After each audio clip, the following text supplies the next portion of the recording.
Hai guys, kenalin nama gue Putri.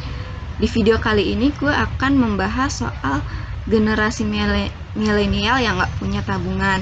Nah, video ini tuh terinspirasi dari temen gue. Jadi ceritanya beberapa hari lalu gue kumpul tuh sama dia ketemuan buat ngebahas rencana staycation kita di daerah Jakarta. Mulai dia tuh milih-milih hotel, booking hotel. Nah, sampai waktu check out mau melakukan pembayaran, dia bilang kayak gini, Put, transferin dulu ya pakai uang lo, nanti gue transfer balik setelah gue gajian, soalnya duit gue ngepas banget nih buat beli bensin sampai akhir bulan. Dan ya kesimpulan yang gue ambil, dia nggak punya duit lagi, uh, kecuali duit bensin itu. Nah, sedih nggak sih lo 5-7 tahun kerja tapi lo nggak punya tabungan? Sering nggak sih ngerasa kayak gini? Padahal baru kemarin gajian kok udah cepet banget habisnya, atau ngerasa duit kok cepet banget ya habisnya, kayak air gitu, ngalirnya cepet banget. Nah, kenapa kok habisnya cepet banget ya? Kita akan bedah di video kali ini. Jadi gini, dimulai dari survei di Amerika Serikat. Survei di Amerika Serikat itu menunjukkan adanya peningkatan jumlah generasi milenial yang nggak punya tabungan. Menurut Go Banking Rate, menemukan bahwa sebagian generasi milenial di Amerika itu memiliki saldo tabungan kurang dari $1.000 atau kurang dari 15 juta rupiah lah. Bahkan sebagian di antara mereka lagi tidak memiliki tabungan.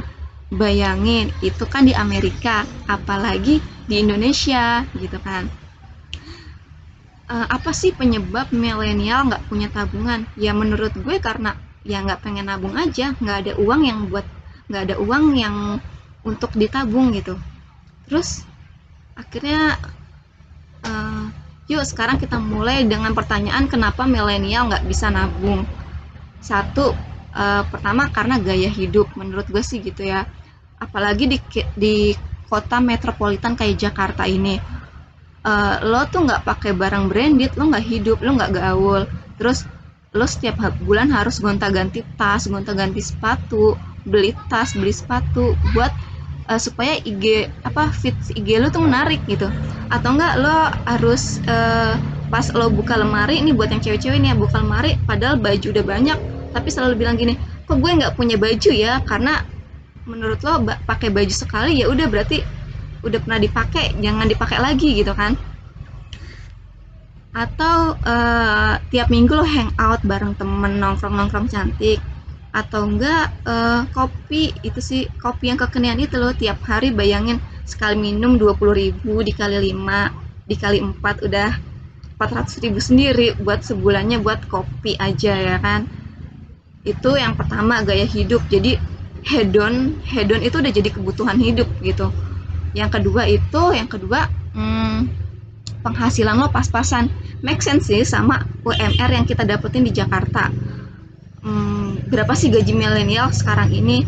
Belum lagi cicilan kartu kredit, belum lagi lo hidup dengan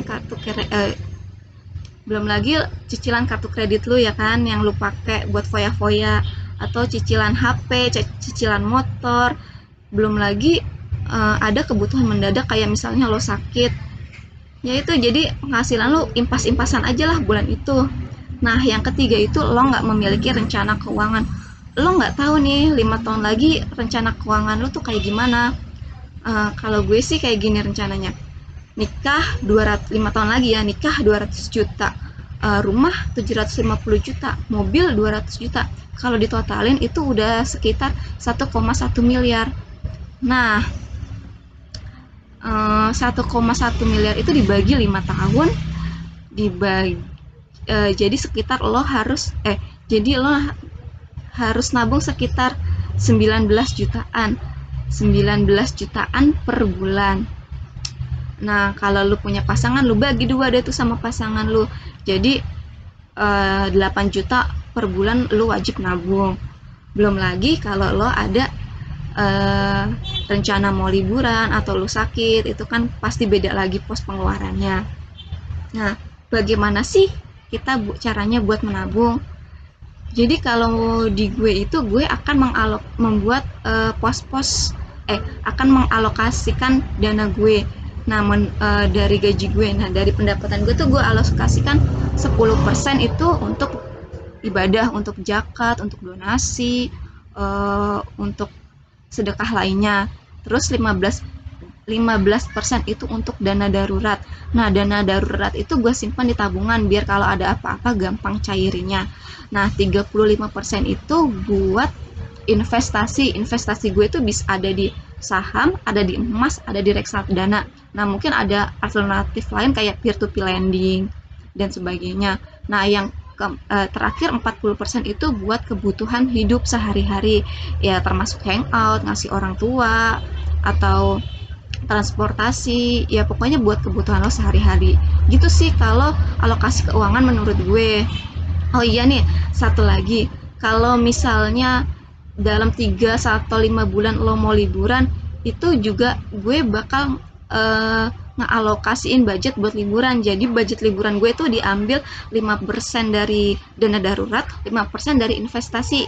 Baru deh kalau uangnya cukup baru bisa buat gue liburan gitu. Nah, kalau alokasi keuangan kalian itu apa aja? Terima kasih.